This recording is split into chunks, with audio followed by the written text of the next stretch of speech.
Hey everybody, this here's Uncle Roger. Just reminding you to like, share, and subscribe to the GamerGauntlet channel, even though it's run by this nigga. What's going on, my GamerGauntlets? And I have a special guest on my channel, man. And if y'all already know, I met you 2 years ago at Kimo Kawai. That's right.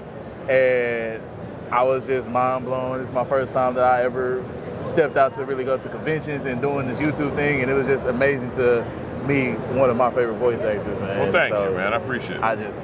But for the people who don't know who you are and the people who are new to my channel, tell the people who you are. Well, hello. My name is Ray Hurd. I am the voice actor extraordinaire. There is characters galore that I have played, many of which are on my table here, but the ones that are most notable, especially now, is Admiral Kizaru of One Piece. I am Toppo of the Pride Troopers in Dragon Ball Super. Also, I am Gazif Stronov in Overlord, the King of Beasts in the Sacrificial Princess and the King of Beasts, and Charon of Fire Force. Charon is his name. Not Charon, not Karen, Charon. Charon. Make sure y'all get that right, man. Charon. So that's it. Just so everybody knows. All right, so the number one question everybody wants to know: how did you get into voice acting? Wow, man, you missed the panel. I had a long discussion about this. Oh man, but it's fine. It's fine. I'll give you the condensed version for time. I already had a radio background. I did voice work, man, in the early 2000s. Doing commercials and things of that nature, but it was all radio oriented. So it wasn't really acting as much as it was announcery. So I found that I would actually enjoy doing the commercials and characters more than I did the radio work. Okay. So, you know, the radio work is more or less like, you know, KBS Radio, this is Ray Hurd speaking. Hey, man, we got the news you can use. We have the shows you can listen to. Everything you want. Listen this hour. Make sure you pay attention. Keep your ears locked right here at KBS. You know, it's like that. So that's an announcer, you know, whereas, you know, with a voiceover, it's much different. You're making a connection with the audience. And so you're acting in a different way. So I took that radio knowledge that I had. I went on and got I knew how to make a demo, audio demo, so I did. I took that demo and submitted it to then Funimation at the time and then of course after 6 months and 2 submissions, they finally responded. And the first character that they brought me on to play, well, believe it or not, I did a audition for Fairy Tail. I actually auditioned for Natsu. Okay. But I guess Natsu was already taken. And I don't even think it mattered. They already knew who they wanted me to play. And that was this guy, Azuma. So Azuma was the big bad in Fairy Tail, destroyed Tenro Island, merged with their tree, absorbed it, took their powers. He won. That's crazy. Like right off, he won. It was like Superman coming in and it's like it's over. It's over with. You know what I'm saying? But because of pride, that's how I wanted to fight the best fighter, and so I pushed Urza, aka Titania. Right? Yep. Pushed her because he wouldn't call her Urza. He called her by a warrior name, Titania. And made her, you know the story. So man, yeah, it was terrible for me, but you know. That's great. I never knew that was your voice, bro. Like I actually am going back and rewatching Fairy Tail. You didn't know that was me? Till right now? I promise you, till right now. Oh, wow, dude. Till right now. I thought I told you that before. Yeah, that was my very first character. I played Azuma first, then I got Kizaru second.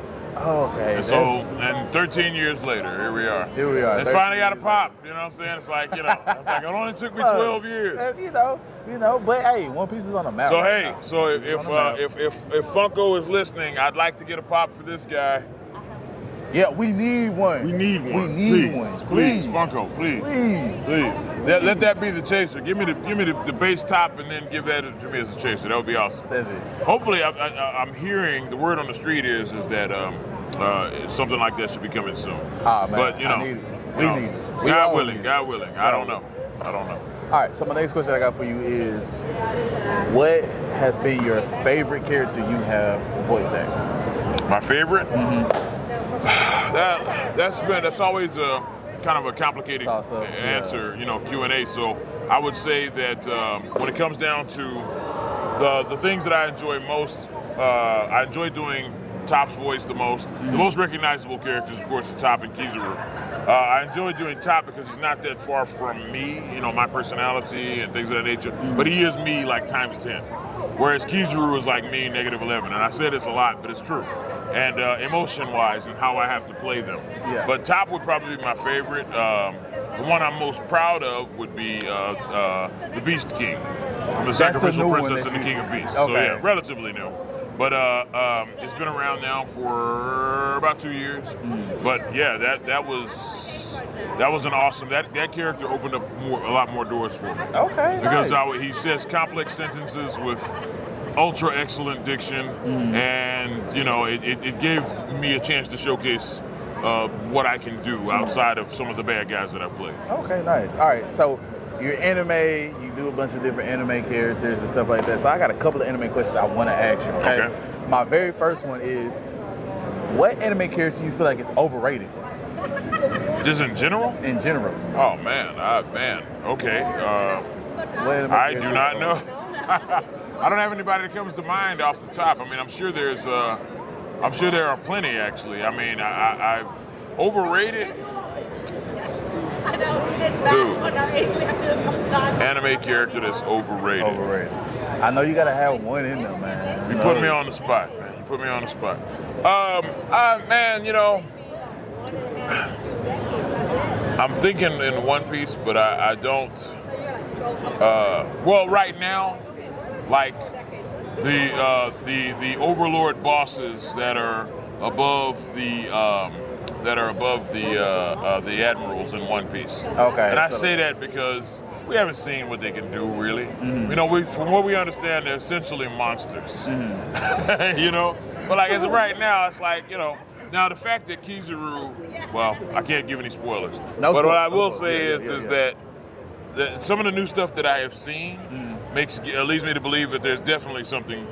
There is something there to be feared. Okay. But as of right now, man, I think they're just. I think they're highly overrated until we can see what the really fuss do. is about. Yeah. Okay. I respect that. I mean, I think it may let's be preying on the fears of what they used to be. So the people's fears believing what they were, they still are, or something. But yeah. So Okay. so is that cool? Yeah. Okay.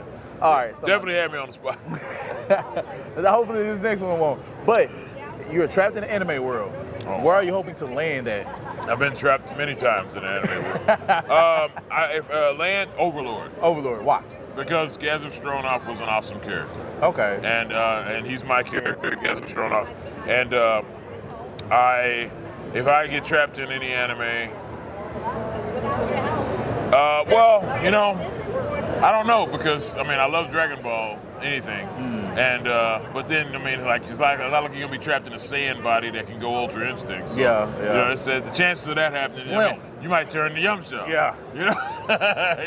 Which isn't bad. That's why I can tell. But by comparison, like if you compare it to the human race, no, Krillin is stronger than the strongest human. Yeah. But Yamcha's not a bad way to go. You know what I'm saying? I mean, you could be like a cat. You know what I mean? Like a giant cat. Was the police chief cat? You could be him. You can. Or the mayor, the mayor that was, I believe, a dog. Right. Even if you landed as Mr. Satan, you could be better known as Hercule. Like you're still better than most. So here's what I tell people where Yamcha messed up at. Okay. Okay. First off, Yamcha should have continued playing baseball. That's what he was doing. He was playing Major League Baseball. Okay. He should have continued doing that, but he was lazy. But Yamcha always been lazy from Dragon Ball. So I feel like Yamcha would have had a better hand dealt to him if he just would have stayed consistent with MLB. Okay. And it was just proven in Sparking Zero that the reason why him and Boom Boom not together no more is because he cheated on Hurd. Well, yeah. And we never he was a baseball player. Yeah, he kind of stuck on himself, and But I think the laziness is what kept him from being at least even with Krillin. Yeah. If it wasn't for that, maybe he and Krillin would be on par, with each other. Luffy, I'm gonna get you. I'm aiming to kill a Straw Hat today. We done found us a Luffy, y'all. So yes, I'm sorry. I got to call the Luffy's out. There's Luffy right over there. Got to. So we're trying to get him. And we got another Zoro right here. I'm going to kill you too when I get a chance, buddy, just like this. So well anyway, you know, these are my fans, man. I got to call them out. Oh yeah, for they sure. need to know I see them. Yeah, for sure. And I will kill them as my characters. Well, you know, only in the show, but yeah. What are your top 3 favorite quotes or lines from any of your?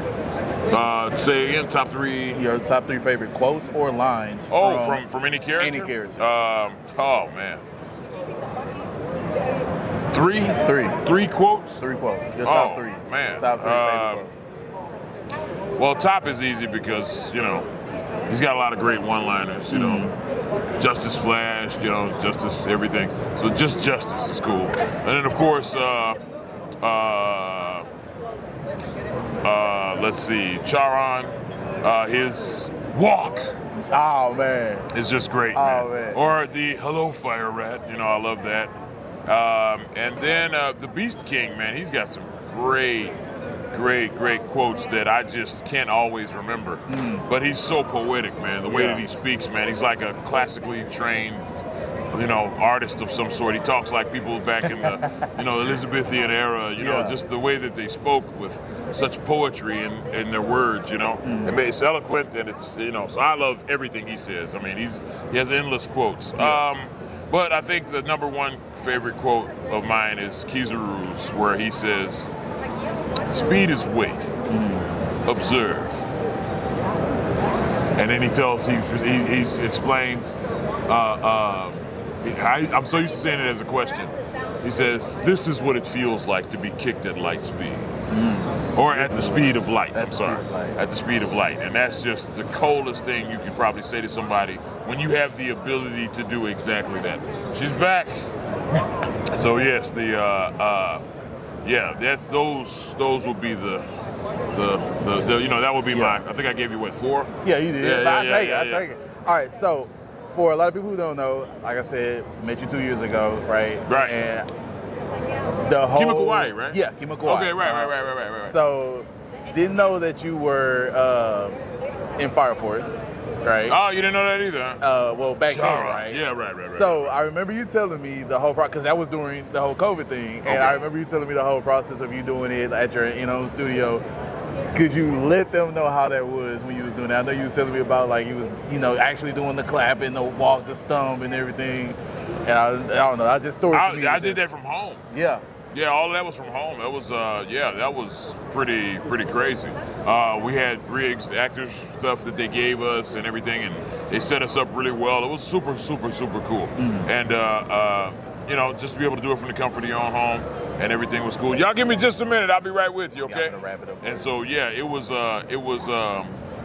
still a party out here, man. It's still stuff still going is, on, y'all. okay? It still is. Like a lot of people still coming through. But yeah, so it was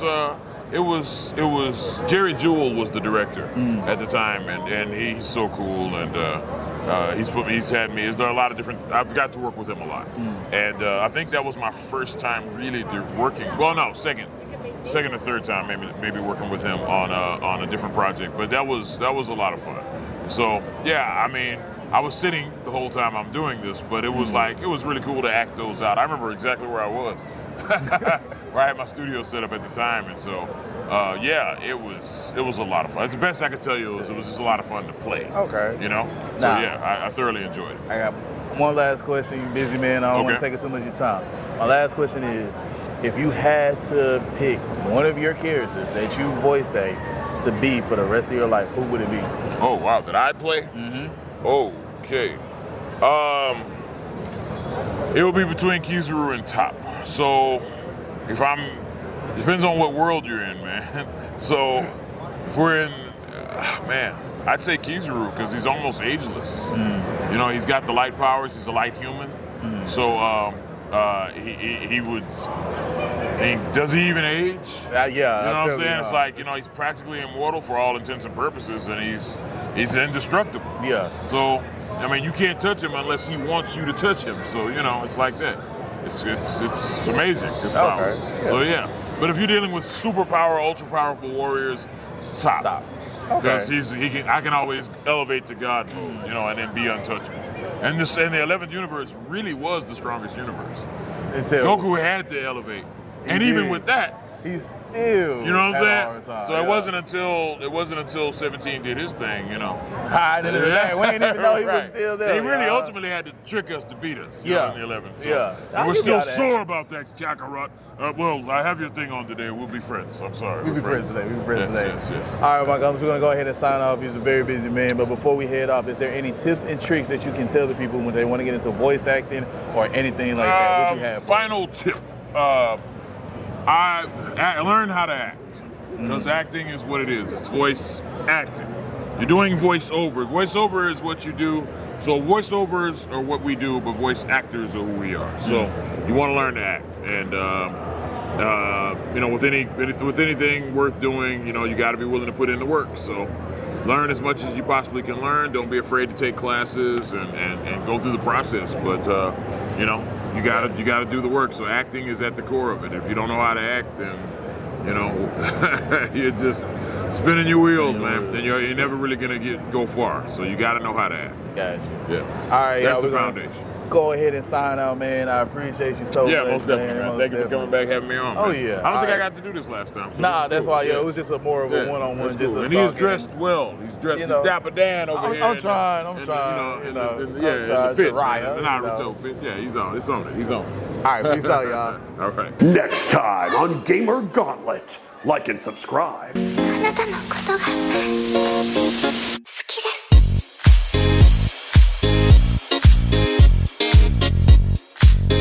す